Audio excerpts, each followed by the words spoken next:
அப்போ என்ன நடக்கும்? அங்கே ஒரு தக் ஆஃப் வார் நடக்கும் இல்லையா? அவர் பிடிச்சிட்டு நிற்பார், இவர் பிடிச்சிட்டு இழுப்பார். அது மாதிரி தான். விட்டுட்டும் போக முடியாது, ஒரே இடத்துல நிற்கவும் முடியாது. ரெண்டும் கலந்த ஒரு போர்க்களமாக தான் இருக்கும். ஸோ சனி தசால செவ்வாய் புத்தியில் ரொம்ப கேர்ஃபுல்லாக இருக்கணும். நிதானம் இருக்காது உங்களுக்கு.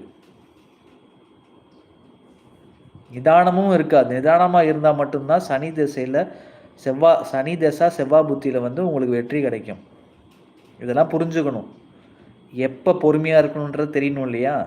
அப்போ யார் யாருக்கெல்லாம் சனி தசா செவ்வாய் புத்தி வருதோ, இல்லை செவ்வாய் புத்தி சனி தசை வருதோ, இவங்க எல்லாருமே நிதானமாக செயல்படணும்.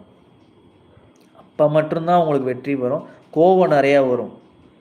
நீங்கள் யார் ஜாதகத்தை வேணால் எடுத்து பாருங்கள். சனி தசை செவ்வாய் புத்தி, இல்லை செவ்வாய் தசை சனி புத்தியில் ஃபோன் வழியாக அவங்களுக்கு பிரச்சனை வரும்.